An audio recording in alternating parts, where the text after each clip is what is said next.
Welcome back. It is me again, and I would like to say hello for my second podcast. And to start things off, I would like to, that was really bad, but you get the gist of it. So, as I said, I would talk about the new releases coming out. I have covered everything from Lane Masters, Storm, Brunswick, Deviate, Motive, Hammer, and Columbia 300. I believe those are the only new releases coming out anytime soon. And the Storm ones were really unexpected because that was out of the blue. And but first, I want to start off with congratulations to Joe Navarra, I think it was. How to pronounce that? I have no idea how to pronounce that. I'm sorry if I butcher your name and you ever see this. Good job. You shot 900. One of the most, no, not one of the most impressive thing to possibly do in bowling. You threw that hustling all night. Great job. 36 strikes in a row. You can't beat that. That is just bowling at its finest. And anybody who says that it's easier now is a liar. And they don't know anything about bowling, apparently. Because, honestly, it is now harder than it ever has been. Because just a lot of things. I mean, Luke Rosdahl did a vlog today as well. Which is funny because, I'm doing vlogs the same day as he is. That's uncoincidental, not the point. And he was talking about how people say it's easier now to shoot higher sets and all that stuff, but it's actually, he brings up a good point about how hard it is to actually win anything, because now we have to average a lot higher and all that fun stuff. But another point, the only reason I have these papers right here in my hand is to read off the stuff for equipment, and I'll tell my little bit of opinion on each one of these. I mean, I have 1, 2, 3, 4, 5, 6, 7, 8, 9, 10 balls, I think, to read off, and then we'll talk a little bit about sports shop, and hopefully we'll end the night without crying, because, that's a bad thing when you start crying. So, I'm wearing my storytelling fedora, my white and black one, my favorite, and let's start off with the Lane Masters Fantasy, coming out on October 25th, which is actually in 5 days. It's going to have a mushroom core. It's going to be used the Reverie 1 cover stock. It's going to be at 2,000 grit sanded. The RG is going to be 2.465, and the diff is going to be 0.049. And as a sanded solid, I really hadn't seen much out of this ball, but I am a huge fan of the mushroom core.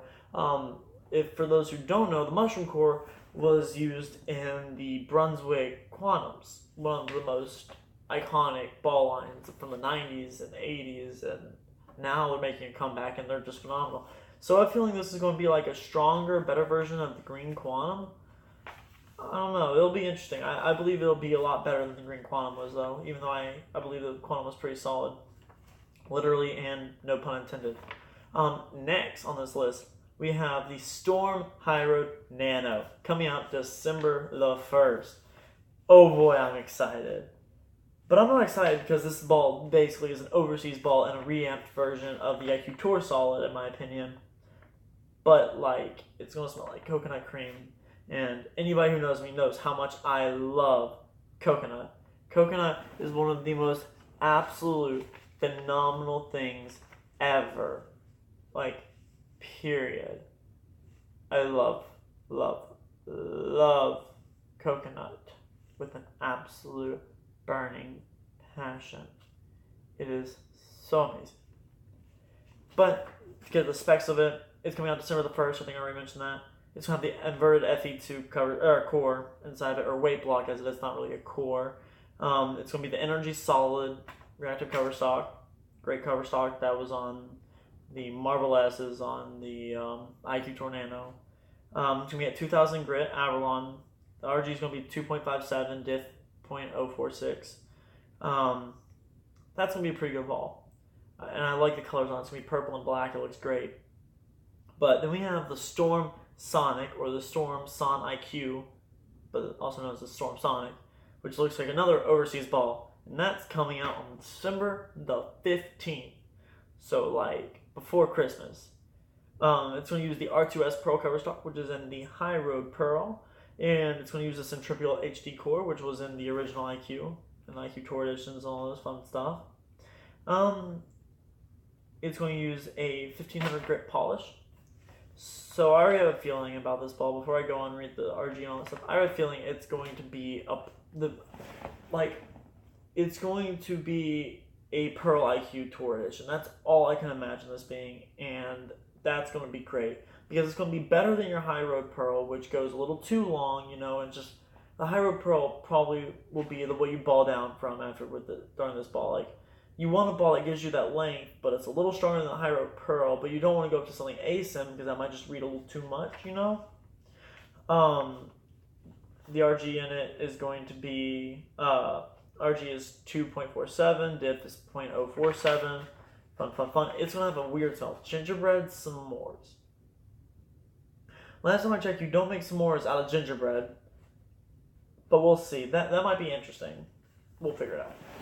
Next, we have the Brunswick Kingpin coming out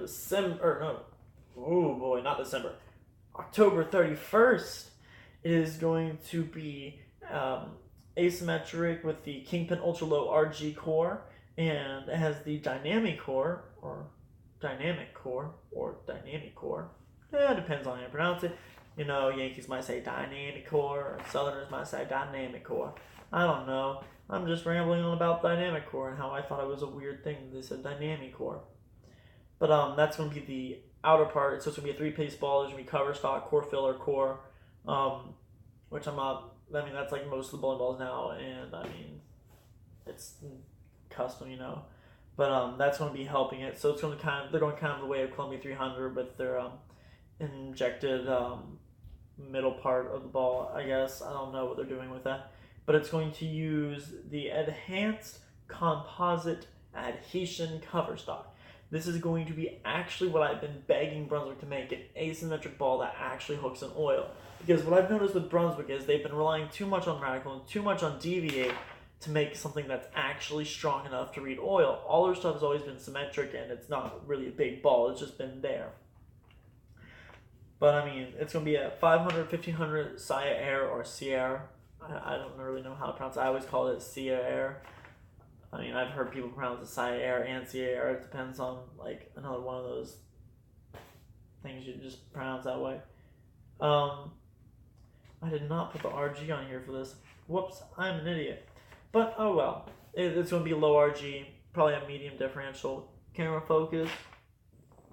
Focus. Got my camera focus again. There we go. Next, Brunswick Magnitude. Brunswick Magnitude 055. I hope this is better than the original Magnitude. I didn't like the original Magnitude. I think I mentioned this in previous videos. Hook set ball, and that just... I hate hook set motions. Another point. It's going to have the Magnitude high diff core in it. It's going to be using the Relativity Traction Solid cover stock, which looks like a pretty solid cover stock. No pun intended. Again, a lot of strong stuff's coming out recently, by the way. Have you noticed that, like, companies are just making strong ball after strong ball after strong ball? We're not looking at the basics and the fundamentals of the weaker equipment that makes it better, you know what I'm saying? Like, we're just missing out on that. But it happens. I mean, I'm okay. As long as they're making good stuff, I'm not going to be too mad. But, and it's also using dynamic core. I don't know. Ask Brunswick guys, you know. The RG in this one, which I actually wrote down, is 2.554, and the diff is going to be 0.055. It's going to be great. It's a symmetric ball. I mean, it's going to go Kingpin. You're going to ball down from the Kingpin to the Magnitude 055, and you're going to ball down from that to the original Magnitude. And honestly, that's probably what you're going to do. And if it reads too soon, you would go to something like a Deviate Hitman or something like that. And the reason I mentioned the Hitman is because I'm bringing up the Hitman now. The Deviate Hitman, an all-new name to Deviate. The Hitman has the low RG asymmetric core. These are very creative names, by the way, on their core. Like, mind-blowing how creative they are. But I'm allowed to advise my opinion. I mean, like, my biggest question is when they came out with the Hitman, why didn't they make the Hitman when Ryan Simonelli was on staff with him? Because he was known as the Hitman. Speaking of the Hitman, I have a poster of him autographed from Junior Gold 2016. A Deviate poster. I should probably keep that. That might be worth something in the future. You never know. But the cover stock is going to be the Enforcer. And I'm not talking about Enforcer. I'm talking about like an Enforcer cover stock. I remember it's going to be a high grit shiny ball, so it's gonna be a 500 Sire Crown Factory polish. So that's gonna be cool. It's the mass bias is going to be 0.02 at 15 pounds. RG is going to be 2.524 at 15 pounds, and the diff is going to be 0.05. Sorry, I just got a text, and I don't know what that is. So I'm going to take a brief pause, and I will be right. And I am back. Sorry, I had to do a little quick thing there, But for you, that was literally no time whatsoever, because I probably won't even edit in a screen saying I was gone for this time. No, I probably won't. So I'll just be like, and I'm back. So entirely, I could cut this out and cut out the part where I said I had to go for something, and y'all would never know. Unless my terrible editing got into play, and then you would probably figure it out. But that's not the point. Back to where I was at. We're going now to the Deviate Vandal Strike with the Vandal Low RG Asymmetric core, which is a phenomenal core. I love the original Vandal. That ball was a beast. Like, it was a tank. It would hook on anything. And it's using the composite flip pearl cover stock. And it's going to be at 500 Psi Air with Crown Factory compound polish, which is just like the other one, the Hitman. But what I think this is going to be is, I think it's going to be a longer and stronger Hitman. Like, I think it's going to be a lot more length, but a lot more angle on the Hitman. Or, not Hitman, oh, sorry, the original Vandal. And I think it's going to be really nice. I think it's going to be pretty good. I think it's going to be a good choice to start off on fresh medium patterns. Maybe a good house shot ball. Asymmetric diff is going to be 0.011 at 15. RG is going to be 2.499. And the RG diff is going to be 0.055.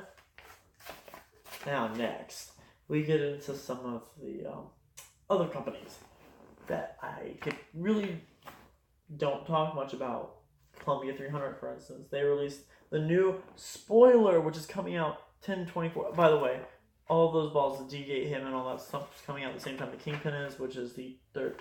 I know I'm really bad at this vlogging thing and podcast thing. I don't even know if you can call this a podcast anymore, but it's just me rambling about bowling balls.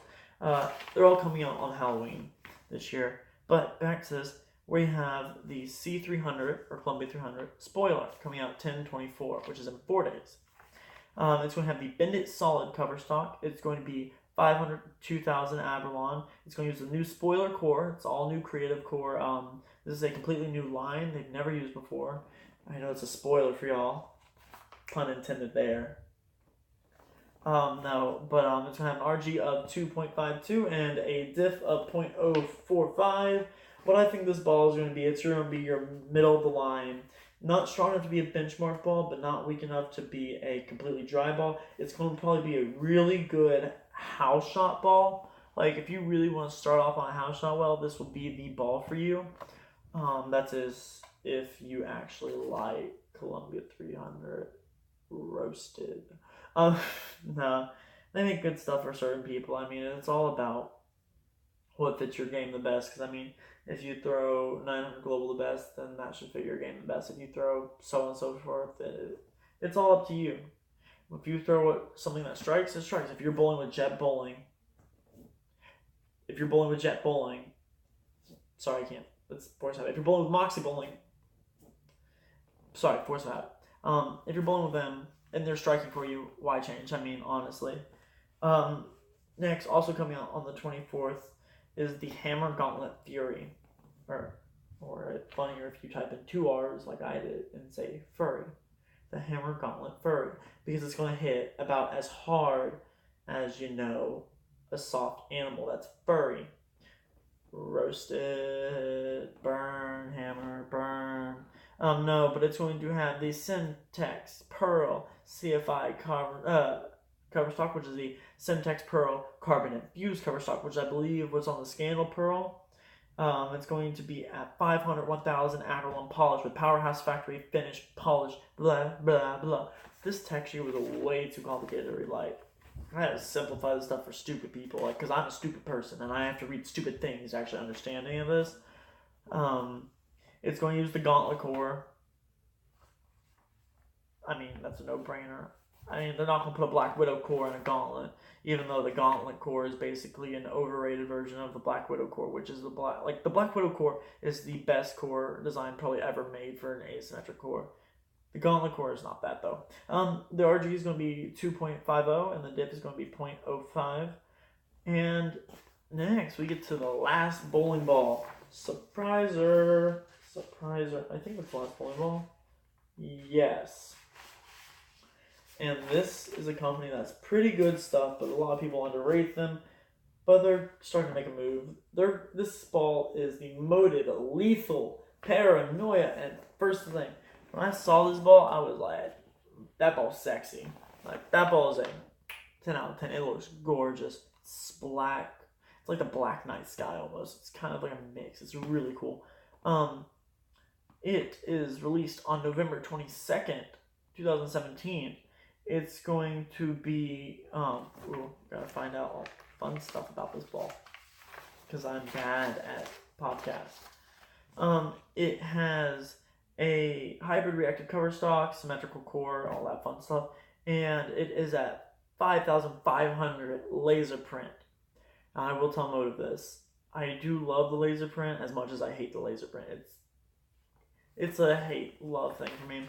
It doesn't. The thing about the laser print is it doesn't adjust to other surfaces well, but it does do good at what it's at. The RG is 2.53.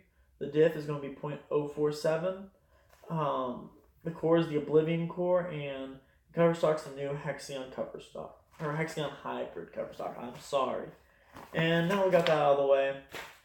I don't need those papers anymore. Yay! Done with talking about new releases and all that fun stuff and me checking my time, because this might be a short podcast. I don't know yet. It depends on how much I can talk about Sports Shot. Yes, I know. I just took my hat off to do that again, because I'm onto a different topic. So whenever I go into a different topic, I'm just going to be like, spin my fedora, milady. But no. Now, we're talking about Sports Shot here. Come on, focus. Focus, camera. There we go. Get this sexy face into this view, with my really bad scruff you probably can't pick up on, and my 2XL t-shirt I got from DAlene Blood, and my 2 short shorts that show my hairy legs. Sports shots are way more fun than house shot. A house shot, what makes a house shot is it has these ratios of oil that vary. So like you could have, let's say we have 1 unit of oil on the one board, but as you track in towards the 20th board, because you have 40 boards on the lane, the middle of the lane, you're going to go to maybe 5, and then it's going to get smaller. So it's going to look like a pyramid almost, not like a pyramid, but like it's going to have a lot of oil in the middle and a lot less oil on the outside. And by doing this makes the ratios larger, which makes the pattern easier. The larger your ratios of oil, the easier it is. Because of the fact that when you have, let's say, a 1-to-1 ratio like the US Open, where every board has the exact same amount of oil, you have no room to miss. Because if you throw a ball on 25 out to 5, it's going to hook the exact same amount as a ball you throw at 5 out to 1. It's going to do the exact same thing. There's going to be no different. But as you increase the ratios, the ball is going to vary, like where you play is going to vary, and you'll be able to get a lot more forgiveness. So with a lot of house shots, we have a lot of forgiveness, and that makes them easier, and that's why we like bowling house shots, because we can throw strikes way more. But now we get into sports shots. Sports shots are patterns that have lower ratios of volume, or lower ratios of oil, and they're generally just tougher. They look different. They're using different kinds of oil. They're using forward, reverse. They're using combined, and all that fun stuff. It gets really complicated when you look at sheets and all that stuff. But to make a long story short, you bowl on them in tournaments and all that stuff. And when you go to things like Junior Gold or regional tournaments or anything really, you're going to have to bowl on most likely a sports shot, and it's most likely scratch. And there's many ways to attack sports shots. Honestly, you have to find a way that works best for you. but I'm going to give you my essential way to attack a sport shot. I always first bring out my most comfortable ball. Whatever ball I throw, I'm going to bring out the most comfortable ball that is like my benchmark ball, that go-to ball that I always feel comfortable throwing no matter where I'm going. And I bring that ball out and I play it as if I'm going to play a house shot. And then from there I adjust. So let's take into consideration a long oil pattern. We have a long oil pattern, and I throw my bread and butter shot, which my bread and butter shot's about 20 out to 15, 10-ish area in between there, and it coming into the pocket and striking. Well, if I do that on most long patterns, it's going to skid all the way to the 10 pin, and I'm going to leave, a lot. And it's going to be bad. So, what you do from there is you try to find a relative breakpoint. I know there's a rule of 31, but a lot of times you don't know what you're actually bowling on. So you have to use your mind and what you know about bowling to see where in relativity is the ball hooking for you. And I don't even believe in the rule of 31. The rule of 31 is a good baseline, but it's not a true representation of where the ball's going to hook, because a lot of people have different kinds of rolls. So, if you have more side roll or more end over end roll, your results are going to vary. So, if I have a 35-foot pattern and they want me to throw it out to 4, my ball is going to completely act differently than, a Pete Weber who has a lot of side roll. It's just how life works. So, what you need to know is you need to know your essential, where you're at, where your ball usually reads, what kind of ball you're throwing. So if you're throwing a solid, which I always suggest you bring a solid with not a lot of surface, but a decent amount of surface, maybe 1,000 or 2,000. That should be your benchmark ball. It's a medium aggressive ball. It's a good solid finish on it. It'll be able to get through the fronts. It'll be able to read the mids, and it'll hit the backs. Kind of like an abusive father. That's not the point, though. That's a bad joke, and I shouldn't be making on the camera. Oh well. It's not like I'm getting paid to do this anyway, so there's no demonetization. Yeah, no point. Back to the thing about bowling, though. So, for me, I study ball motion. I study ball motion like it's religion.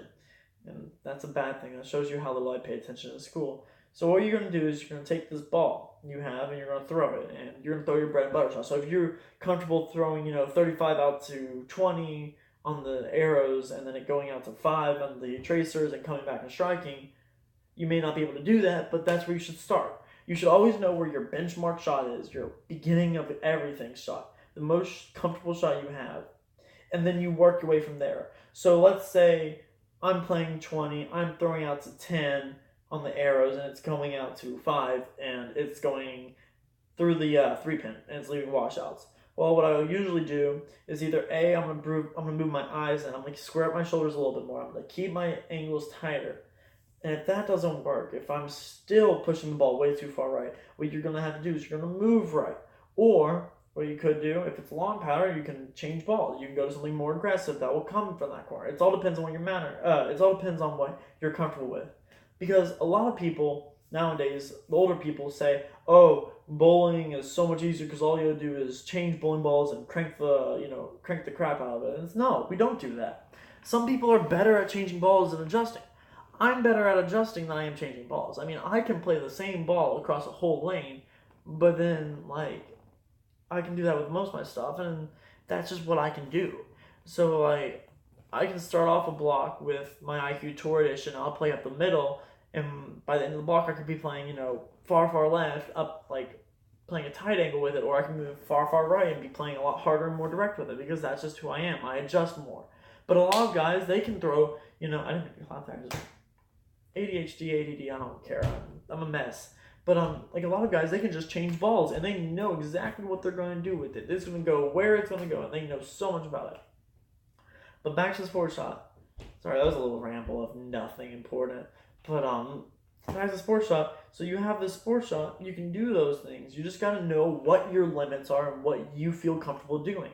Bowling is a sport about having fun, competing, and being comfortable. If you're not comfortable with what you're doing something wrong, period. If you're trying to play the 5 board, but you're a cranker and you're used to playing, 25 and left, focus camera, focus camera, focus camera, focus camera. this is a really bad thing, and like it looks awful. But I'm gonna go back on my tangent anyways. So if you're a cranker, you're playing like up the 5 board, like sure the arrows, and you're not used to that, you're gonna hate it, and it's gonna be brutal, and you're going to suck at it. Unless you're a really good cranker and you're really good at playing those tight angles, which most crankers aren't unless you're pro, it's not going to fit you. Well, I mean, when's the last time you see Belmo throwing reactive resin up the 5 board? And he's a two-hander. I mean, you don't see that ever. The last time I saw Belmo playing up the 5 board in general was 2016 Masters with a pitch black, or 2017 Masters with a pitch black. Like, come on, that doesn't happen. You play what you're comfortable doing, and then you adjust from that. You adjust to what you're comfortable doing. So if you're comfortable making a ball change, so say my IQ Tour is not coming up, but I go to my phase 2 and start striking, I don't have to move a single spot. I can just keep throwing it where I want to, and I'll bank off and strike. If that fits you, that fits you. I mean, it all depends on who you are. It depends on how you roll the ball. It depends on how much hand you have, how much speed you have, and all those fun factors. And we get to a point where now it's like, oh, rule of 31. Every sports has a rule of 31, stand here, throw here, and it's going to hook back and strike every time. Because that's what the rule of 31 says, basically. It says, find your mark, throw it to the spot, and you're basically guaranteed a pocket. I know you're probably getting mad at me for saying that, but that's how a lot of people interpret the rule of 31, and that is not the rule of 31. The rule of 31 is just giving you a general idea, but it's up to you to determine where your actual break point is. Because not everybody's break point is the same. Because if you have more side roll, the ball's going to go a little bit longer, and it's going to push a little bit more than a guy who has a lot of end over end roll, because end over end reads friction faster. So if you have a lot of end over end roll, that ball's going to pick up way sooner and at a different point and with a lot more angle than a guy with like a bunch of side roll. Hence why Pete Weber can bowl on the US Open so well, is his ball pushes through that thick, soupy stuff of 1-to-1 ratio that's almost impossible to bowl on, and it just gets right into that pocket. It's just a whole concept of you need to know your limitations, you need to know your equipment, and you need to know your abilities. If you can't know your limitations, you don't know what you're not good at. And if you don't know what you're not good at, then you're going to suck. And I say that with honesty. I apologize for anybody if I offend them. You need to know your limitations, because if you don't, you're going to try stuff and it's not going to work. I was there. I was doing those things that I should have not been trying when I was younger. And that's just how life is. You can't be doing the things that you're not good at. You do what you're best at. And if that doesn't work, you do what you're second best at. You have a plan B, which is your second best thing, not your last best thing. You know what I'm saying? And then you need to know your equipment. You need to have faith in your equipment. You need to be able to know how to change your hands. You need hand positions. You need to know how to put more side roll, more end over end roll, more hand, less hand. You need to know how to flatten out your wrist. You need to know how to turn your wrist left and right. All that fun stuff just to adjust yourself. And if you're not good at that, then you go to ball change. So you need to know your equipment even more so you know how to ball change correctly. So you can go say, okay, I'm throwing urethane on this pattern and it's reading too soon and it's just hitting like a marshmallow. Well, then go to a Fanatic, or like let's say if you're throwing Fanatic and it's reading too much and it's reading too soon, go to Fanatic BTU Pearl. And you got to know these little things, the ball and sports shots. If you don't have a knowledge of what your stuff does, you can forget about knowing about sports shot, because sports shots are even more complicated than you think. I mean, I bowl probably 3 to 4 times a month on a sports shot, whether it be tournament or practice. I mean, even more than that now, probably. I'm just bowling all the time, sports shot, house shot, you name it. I've probably bowled on it. And I've learned that myself, I'm limited to, the first 20 boards on the lane. I mean, when I get anything left of 20, 21 area, it gets a struggle for me. And I work on that, but you don't need to work on that when you're in a tournament. You need to be able to do what you do best. You need to be able to execute the way you can execute. So let's say you're a two-hander and you like playing out the 5 board and it's reading too much. And then you go, what are you going to do? Well, are you throwing urethane? That's like the first thing I ask most two-handers. If their ball is reading too much, do you have a urethane ball and are you throwing it? If they say no and no, then you have a problem. Every two-hander needs a urethane. Everybody needs a urethane. Let's get that out of the way.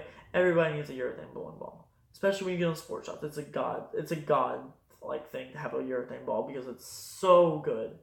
That's not the point. I'm not trying to sell bowling balls here. I'm saying that if you're a two-hander or even a high rev one-hander or even heck a low rev one-hander that has a lot of side roll, you need a urethane ball, and you're throwing, and everything you have is going way too strong, and it's hooking way too much. And if you move left, it's going to the 5, or not the 5, the 10 pin, and you're having that issue. What do you do then? Well, what I do whenever I'm really struggling, I go to what I'm comfortable doing, what I feel comfortable doing. I go into my big brain of things, my big mess of a brain, and I start picking out little tidbits of information I picked over the years and going, I like this, I don't want to try that, and then I try. If that means I shoot a 151 game to shoot 250 the next game, I'm okay with that. If I have to shoot 190, 270, 180, 260, I'm okay with that, because those 2 games, I know as long as I hit my spares, I'm going to be okay, because I'm going to be able to figure out the lanes, I'm going to adjust to what they're doing, and then I'll be able to determine what my next move is. And, sometimes we do have to get out of our comfort zone. Sometimes you have to make that move left, or sometimes you have to make that ball change, or sometimes you have to make that hand position change, cupped, uncupped, more hand, less hand, side roll, more side, or less side roll. Sometimes that happens, and that's okay. To be a little uncomfortable is okay, but we're trying to get you away from being extremely uncomfortable. Recently, I had people say, you'll never be perfect at bowling. No one will be able to be perfect, because that's just how it is. You can't be perfect. We're not a machine. To which my response was, I'm going to practice one day. Excuse me. I'm going to practice one day so much until I'm perfect. And they said, you'll never reach it. And I say, at least I strive for perfection. And that's the mentality you have to go with. You have to strive to be perfect at every little aspect of what you do, not what other people do, but what you do to be great at sports shots and bowling in general. If you focus, or any sport for that matter, if you focus too much on what other people are doing, you'll never be able to accomplish what you're doing. You'll never be able to exceed at your own level. I have this issue. For the past 2 seasons in the Georgia Youth Bowler Story, I've been focusing way too much on what the other people are doing instead of focusing on myself. You have to concentrate on what you're doing, how to make that adjustment, when to make that adjustment. I'm not talking about one frame ahead. I'm talking about a game ahead when you move to a pair. I mean, I go down pairs all the time to decide out who's bowling. I go to the next pair and I see, okay, he's a cranker, they're all playing the 5 board. So we need to move like a little bit, because that's going to be burned up. You need to have all these little ways to find knowledge, and you need to start studying these sport shots. And I know it probably is more of the more you bowl on it, the better you get, because that is true. The more you bowl on sport shots, the better you get at them. The more you bowl in tournaments, the easier they become, and so forth. The less stress you have and all that fun guff. But it really comes down to the essentials of, you need to know your limits. If you are trying to push your limits too hard during a tournament, you're going to fall. You need to know your equipment's limits. You need to know what your equipment can do, and you need to know what you can do with your equipment, and you need to know how to do what you're best with. You need to know how to make what you're comfortable doing strike. You need to know how to make those fares. You need to know the essential way of, let's say, if you play up the 5 board like a stroker, but you have a lot more hand than a stroker, so you're more like a me. I'm a power tweener, as they would call, or a regular high-handed tweener, I guess you would say. And I like playing a lot up the boards. I just said I play 20 because that's my bread and butter, but I like playing up the boards. I like playing straighter, and that's weird because a guy who usually can hook the lane a lot, even though I don't like to and I don't feel comfortable doing it, plays straighter. If that's your shot, and maybe it's a little uncomfortable, you have to go to a little bit more side roll. Maybe instead of closing your hand on the top, you have an open hander, or vice versa. You need to learn how to do those things, because that's what makes you better at sports shot. Being able to not only adjust what your feet are doing, not only to adjust your eyes, but how you change the ball's rotation, how you change the ball, what it does. It's an old thing. It's an old thing I learned, because I've bowled with a lot of old timers. I've grown up, even though I've only been bowling for 3 years now. I've grown up with the bowling around older guys who've taught me how to manipulate the ball instead of having to move or make ball changes. That's just who I am, and that's one of the things whenever I'm coaching people that they need to learn is how to manipulate the ball to do what you want. You should let the ball do the work. You control the ball. The ball is an inanimate object that just does something for you, and if you can control it, I know I'm really reaching for the camera, but if you can control it, then you'll be able to bowl on any sports shot, short, medium, long. If you know how to control your ball to get the kind of read you want, you'll be great. I promise you.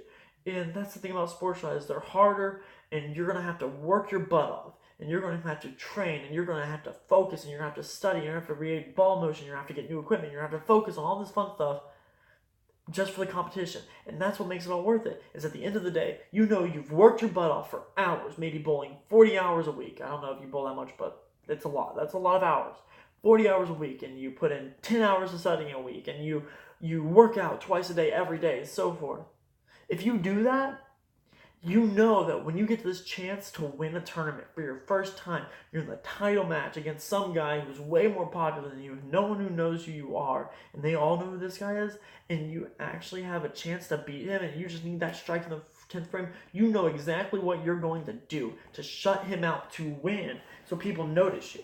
You know exactly how to manipulate the ball just right enough, just where you can throw that perfect strike. And that's where we need to get people. We need to bring back the manipulation of the bowling ball. We need to show people, and this is me reaching out to y'all, we need to show people how to truly bowl. It's not all about throwing strikes now. It's about reading. I mean, bowling is one of the most complicated sports in the world because every time you throw a ball, something changes. The ball gets a little bit of shine on it. The lanes break down a little bit, and all that fun stuff. And with bowling with sport shots, you have to learn how to go through transition. You have to learn how to deal with people you don't like. You're going to have to deal with carry down. You're going to deal with all these fun things and hard things, and they're brutal if you don't do it enough. But you can get it. And there's this thing about sport shots is, in my honest opinion, the easiest way to do it is if you know your equipment, know your limits, and know how to control everything, if you can manipulate a bowling ball, you're going to strike. And you're going to figure things out. And you're going to find ways that you never thought would work and that don't work for anybody else but you. But guess what? They work for you, and that's all that matters. And that happens. People find their ways to strike. And as long as you can find those ways to strike, that's all that matters. I know this is a shorter podcast, but I just want to talk about new releases in Sports Shot and what I attack them with and what you should, or what my personal opinion people should attack them with. And I will say, hats off and salute.